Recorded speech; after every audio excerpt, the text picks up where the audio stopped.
Hey everybody, welcome back to the Vinyl Junkie Record Shop. My name is Mike, and today I'm going to do a little different video for you.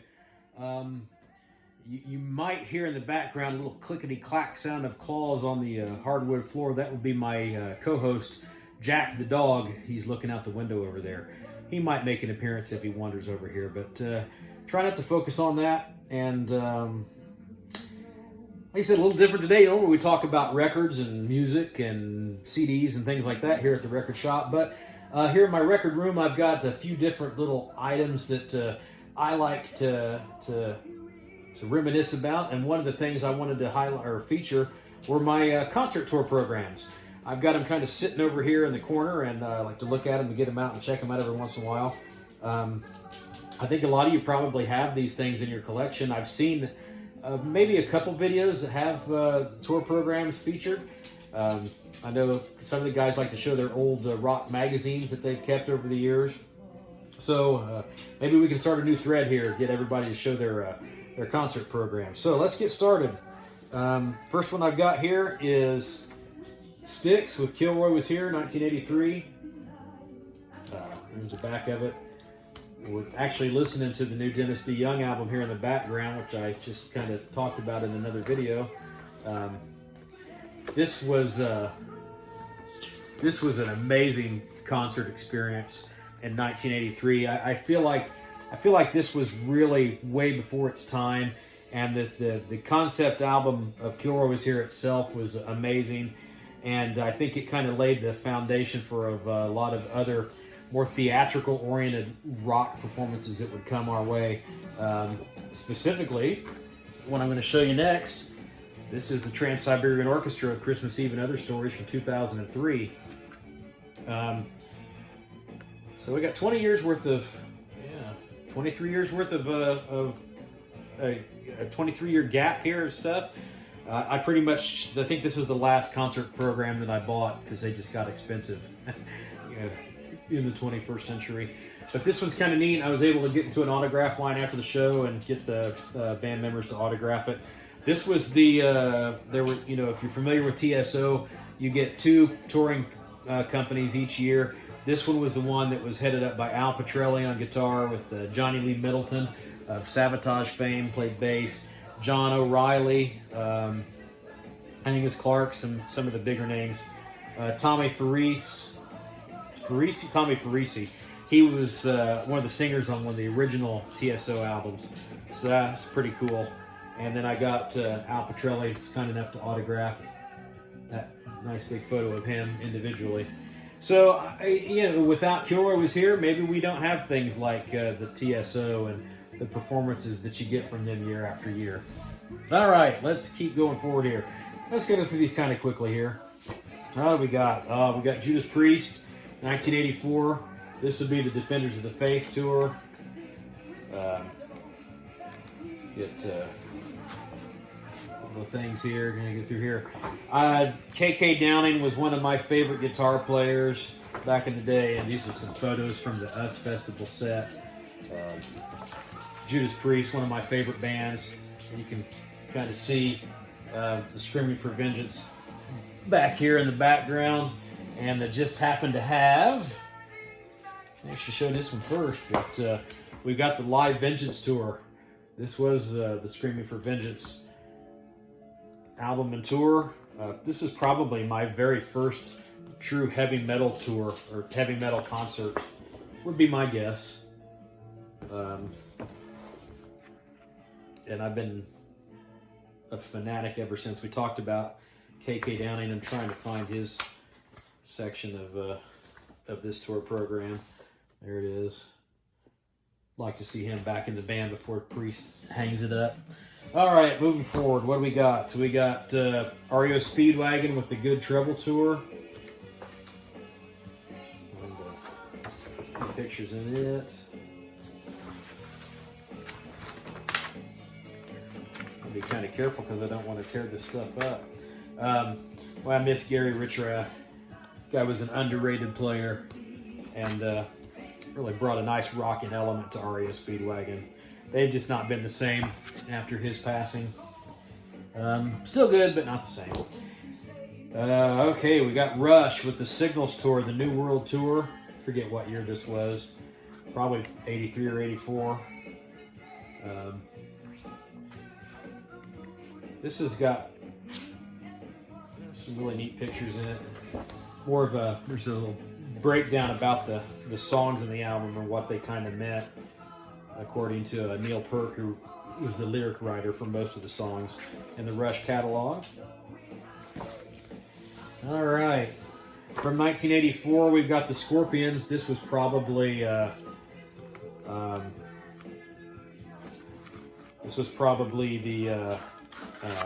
not Blackout, but Love at First Sting tour. Yeah, there's the stage set up and breakdown with all the different credits as to who did what. And then I talked about K.K. Downing was one of my favorite guitarists. The other one, my other favorite guitarist back in the day was Matthias Jabs. Not because I didn't play guitar. I just, I was a 13, 14-year-old kid, and I just liked the look of these guys. I thought he looked cool. He had some neat-looking guitars. All right. Now we got here, we've got Stevie Nicks with Rock a Little World Tour. This would have been, I think, maybe, I'm not sure what year this was, 1986, I think?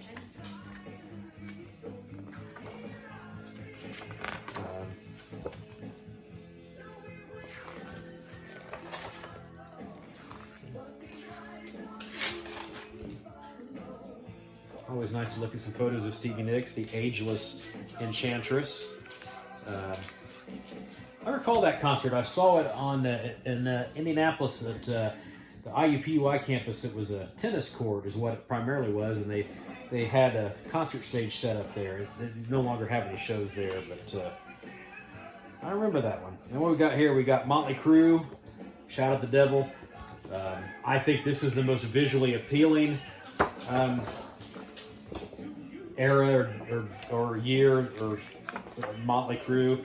This was their more metal, when they looked the most metal than anything.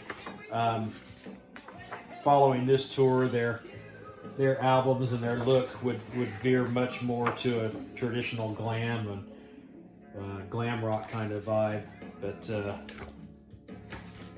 think this must have been when they opened for Ozzy Osbourne.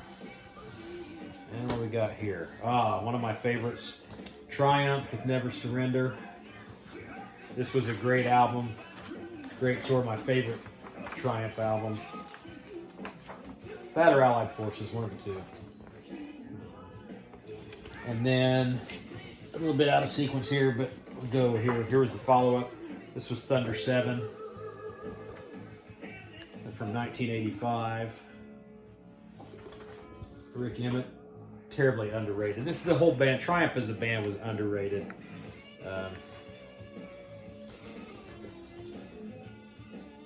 Really neat pictures on that one. Okay, for 1984, here's Kiss. I've seen Kiss many times. This is the only tour program I think I have. When they're more glam metal look. This was either Animalize or Asylum. I think this might have been Asylum.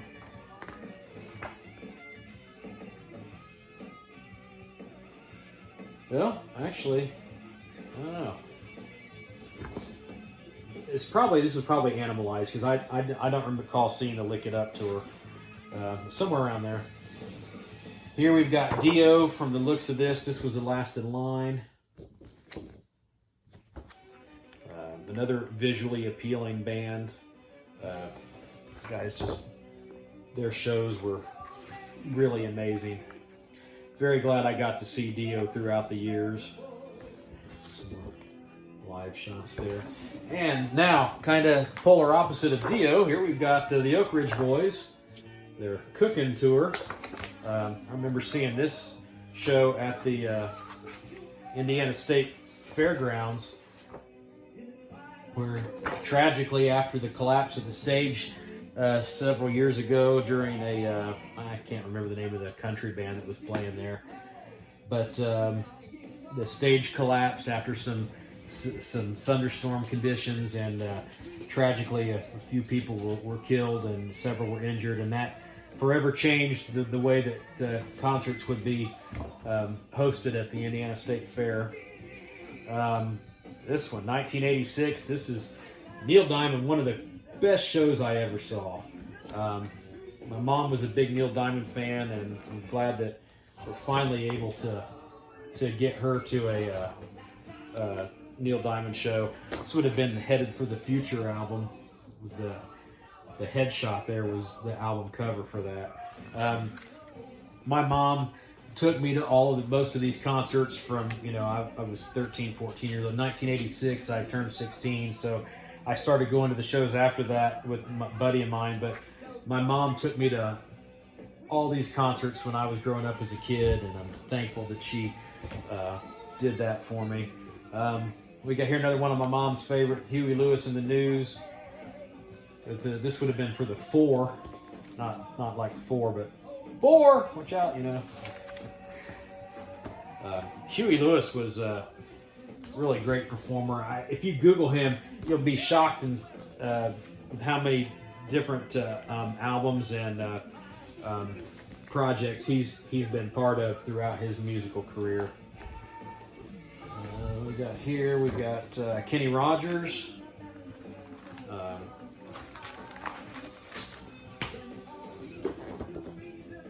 Another show I saw at the State Fairgrounds.